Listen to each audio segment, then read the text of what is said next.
کہا تم نے حجاج کا قانون نہیں سنا؟ کہا کیا معرفت دیکھیے گا۔ کہا کیا قانون ہے؟ کہا تمہیں نہیں پتہ؟ کہا حجاج نے قانون لگایا ہے کہ جو میری دور حکومت میں علی کا نام لے گا وہ مجرم ہوگا، اسے 80 کوڑے مارے جائیں گے۔ کہا سنا ہے۔ کہا پھر موت سے ڈر نہیں لگتا؟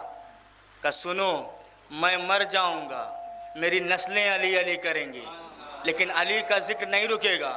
کہا ہم قید کریں گے۔ کہا منظور ہے۔ لے کے چلے سپاہی حجاج کے دربار میں آئے۔ حجاج نے کہا کسے لے کے چلے آ رہے ہو؟ اب جب اندر پہنچے تو دیکھا، کہا ارے یہ تو ابو دمام ہے، اس بڑھاپے میں اس نے کیا جرم کر دیا؟ کہا بادشاہ وہی جرم کیا جس کو آپ نے منع کیا تھا۔ کہا کیا؟ کہا چوراہے پہ کھڑا ہو کے علی کا قصیدہ پڑھ رہا تھا۔ حجاج نے کہا ابو دمام تم نے چوراہے پہ علی کا قصیدہ پڑھا؟ کہا حجاج ہاں پڑھا، لیکن چوراہے پہ پڑھا۔ سن، اب تیرے دربار میں تیرے سامنے کہہ رہا ہوں، حق علی کے ساتھ ہے، علی حق کے ساتھ ہے۔ کہا ہم تمہیں سزا دیں گے۔ کہا منظور ہے۔ جلاد کو حکم دیا کہ اسے کوڑے لگائے جائیں۔ جلاد کوڑے لے کے آگے بڑھا، ابو دمام کو پہلا کوڑا لگا۔ ابو دمام نے کہا حق علی کے ساتھ ہے، علی حق کے ساتھ ہے۔ دوسرا کوڑا لگا، کہا حق علی کے ساتھ ہے، علی حق کے ساتھ ہے۔ تیسرا کوڑا لگا، کہا حق علی کے ساتھ ہے، علی حق کے ساتھ ہے۔ 80 کوڑے مکمل ہوئے۔ ابو دمام خون میں لت پت زمین پر گرے۔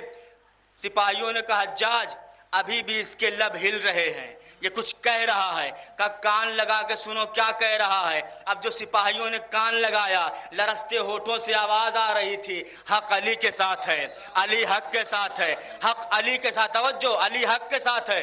کہا اسے قتل کر دو۔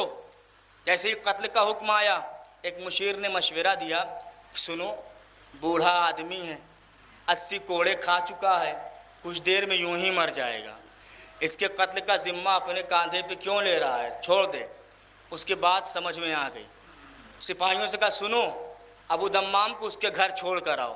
سپاہی لے کر آئے، توجہ کریے گا، سپاہی لے کر آئے، بستر پر لٹایا، جانے لگے۔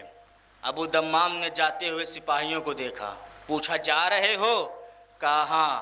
کہا جا رہے ہو تو پھر جاتے جاتے پھر سنتے جاؤ، حق علی کے ساتھ ہے، علی حق کے ساتھ ہے، توجہ کریے، حق علی کے ساتھ ہے، علی حق کے ساتھ ہے۔ سپاہی گئے، ابو دمام لیٹے ہیں، ایک آواز دی، یا علی مدد، یا علی مدد، یا علی مدد۔ مولائے کائنات تشریف لے آئے۔ ابو دمام تم نے مجھے بلایا مدد کے لیے؟ کہا جی مولا بلایا۔ کہا مولا آپ دربار میں کیوں نہیں آئے؟ کہا ابو دمام تم نے دربار میں بلایا کہاں، تم نے گھر پہ آواز دی، میں گھر پہ آیا، تم دربار میں بلاتے، میں دربار چلا آتا۔ ابو دمام بات کیا ہے؟